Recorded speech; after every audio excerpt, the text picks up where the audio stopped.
It is Saturday the 25th of October 1902, and dictator of Guatemala, Manuel Estrada Cabrera, is celebrating the Festivus Minervalis fair. The event is a vital propaganda tool used to bolster Cabrera's grip on the country. Anything that might tarnish the fair has been played down or even covered up.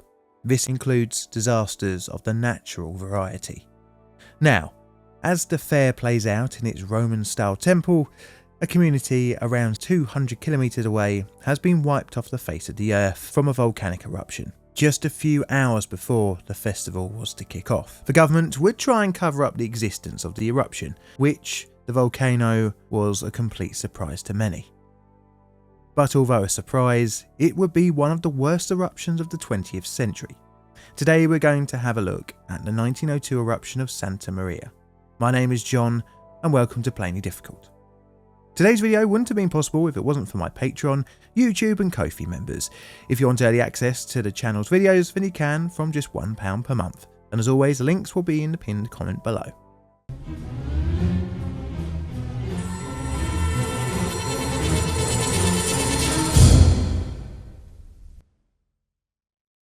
Santa Maria.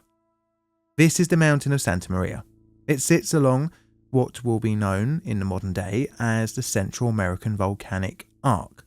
This range of volcanoes span 5 countries: Guatemala, El Salvador, Honduras, Nicaragua and Costa Rica. Today we're looking at solely this area, the Sierra Madre de Chiapas, more specifically the section in Guatemala. It runs along the western edge of the country. It is thought the range was formed over 30,000 years ago. Part of the range is Santa Maria. Throughout all of recorded history in the region, the mountain never showed any signs of being an active volcano, thus it was thought to be extinct. It is one of the tallest mountains in the area with a height of 12,467 feet. Although other eruptions in the country had occurred throughout the 1800s, for example Fuego in 1896 and in 1885 Pacaya, just to name a couple. Thus, volcanic activity was somewhat of a regular occurrence. The area is more well known for earthquakes, however, but usually the two do go hand in hand. But Santa Maria had gained little interest from volcanologists. The area around the mountain was fertile enough to sustain multiple coffee plantations. The local economy had thrived after the crop was introduced, helping develop the nearby city of Quetzaltenango. There are many settlements near the mountain, 2 of which were the twinned towns of San Pedro and San Marcos, and the aforementioned Quetzaltenango. Now, at the turn of the century, life around Santa Maria was pretty unvolcanic. Well, until 1902.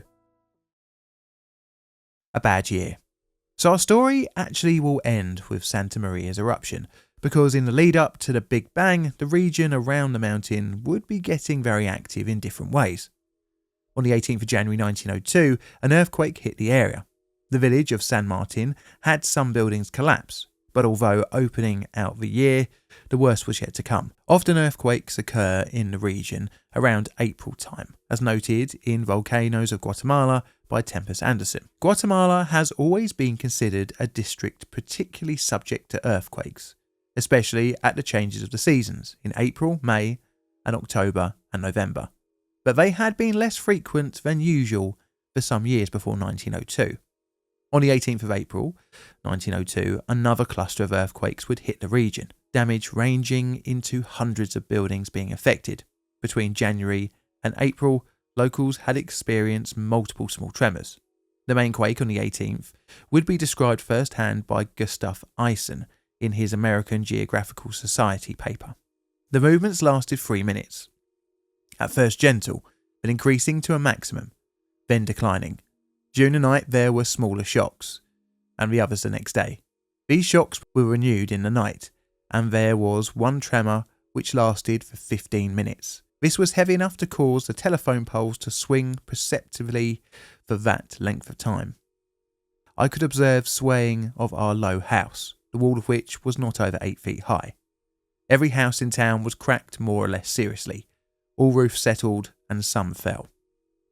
Not long before the earthquake, heavy rains, lightning and thunder ravaged the region. This is considered uncommon, but they are common during volcanic activity. It would seem Santa Maria was awakening, but no one had really noticed. The earthquake in April would take between 800 and 2,500 lives during its magnitude of 7.5, few minutes of chaos. The region would be hit with multiple aftershocks over the following months. The eruption. It is the 24th of October 1902, and the area around Santa Maria was showing signs of unrest. Minor tremors had been felt all morning. By late afternoon, rumbling could be heard from the mountain and plumes of steam could be seen. A dark cloud could be seen coming from the volcano from nearby Quetzaltenango. As the evening came in, sand rained down, blanketing the area. Towards the east of the mountain, at Helveta, a coffee plantation, ash began to fall. Lightning and thunder clapped out around the mountain summit, and as the sky cleared, a mushroom-like cloud could be seen for quite a distance. As the night rolled in, and the 24th slivered into the 25th, pumice stones rained down onto the bathhouse called Sabina, towards the south-eastern foot of the now erupting volcano. Again, the Helveta coffee plantation would receive a downpour, but this time it had progressed from ash to pumice stones. They were between 15 and 25 centimetres wide, with a weight of around half a pound, or 200 grams. The sizes of the stones launched from the volcano had increased, battering all nearby settlements. The explosions coming from the mountain could be heard as far away as El Salvador and Honduras. However, at least initially, Guatemalans in the area thought the explosions were premature Festivas Minervalis celebrations. This may have delayed the initial evacuation of residents. During the largest explosion, a crater almost 1.5 kilometres wide was formed. As the morning crept on into the 25th, such was the sky was so dark, but in order to carry on with their normal business, locals had to navigate via candlelight. The heavy ashfall resulted in building roofs being overloaded, resulting in collapses, causing people all over the nearest villages to be crushed within their homes. Between 12 p.m. and 5 p.m, pyroclastic surges crashed down from the volcano, several miles towards the southeast and several hundred miles towards the west and southwest. During these surges, trees were uprooted, livestock was swept away, and thousands of lives would be lost. Many houses were made of abode and straw. These offered little in the defence of pyroclastic surges, adding to the casualties of the eruption.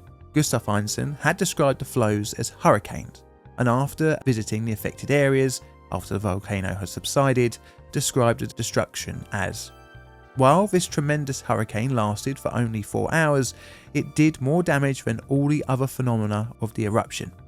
It was during this time that most of the mud fell and that all trees for 100 miles to the west of the volcano were stripped of their leaves.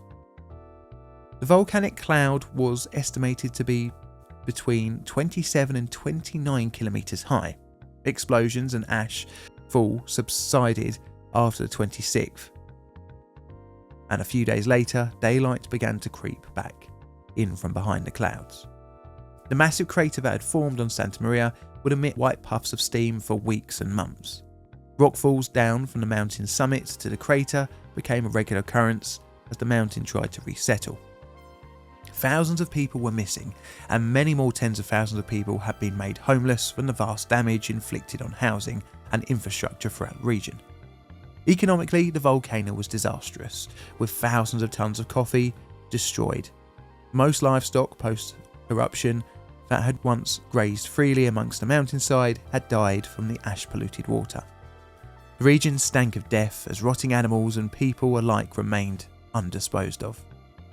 The government of Guatemala was very uninterested in acknowledging the eruption, let alone assisting the affected areas, which leads us back to the opening of this video. The aftermath. The official government issued newspaper of Guatemala, called Diario de Central America, focused more on the celebration of the Festivas Minervalis instead of the massive volcanic eruption that happened on the same day. The government instead put out that maybe the volcano was happening in Mexico towards the west. Financial assistance to the region around Santa Maria wouldn't come from the Guatemalan central government until December 1902, and even still, This wasn't a lot of money and only just an extension on funding for the earlier earthquake that the area had experienced. In the meantime, the local government of Quetzaltenango had to sort itself out, and it was hardly a surprise to anyone that it was overloaded with the humanitarian crisis. It was still dealing with the aforementioned aftermath of the devastating earthquake in April. Amongst the suffering, a malaria outbreak occurred, adding even more to the death toll. The wider government didn't actively bother recording the death toll. As such, the official number was non-existent. It has been estimated that between 3,000 and 9,000 people lost their lives in the devastating pyroclastic surges and the following humanitarian crisis. Agriculture was severely affected in the areas that had the worst sandfall. On top of this, the paths the local rivers had taken had changed from burst banks and new gullies being formed. This washed away any other remaining vegetation. Again, I'm quoting Eisen here. I was shown in several places ground which had been changed in colour by the deposited sand, and it was believed that such soil had been greatly injured in quality. Parts of the port of Ocos along the coastline of the west of Guatemala had subsided, resulting in houses once safe from the tides being flooded. The region was hit for months with food shortages, energy shortages, and uncontaminated water shortages, severely hampering the recovery of the local population. Santa Maria would slowly quieten down over the following months. It would only stay quiet for another 20 more years, when in 1922 another eruption resulted in a new lava dome getting the name Santiaguito, which is still active today with minor eruptions. However, in 1929 another pyroclastic surge hit residents near the volcano, taking the lives of an estimated between 500 and 5,000 people. Santa Maria was just one eruption of 1902. One of the world's most deadly, the 1902 eruption of Mount Pelée, had occurred throughout the year, which interestingly, I've got a video on it. So if you want to read more about the disaster, I really recommend Gustav Einstein's first-hand account of the eruption, and the link will be in the pinned comment below. So it's scale time. It's going to be a 9, and this is what I've got for my root cause analysis card. Do you agree? Let me know in the comments below. And do you have any future suggestions for some natural disaster videos? Please let me know. I need to apologise for my poor voice here. I've got a cold yet again. So once again, apologies for my awful pronunciations throughout the video. This is a Plain Difficult production. All videos on the channel are Creative Commons Attribution Share Alike licensed. Plain Difficult videos are produced by me, John, in a currently very cold corner of southern London, UK. And all that's left to say is thank you very much for watching, and Mr. Music, play us out please.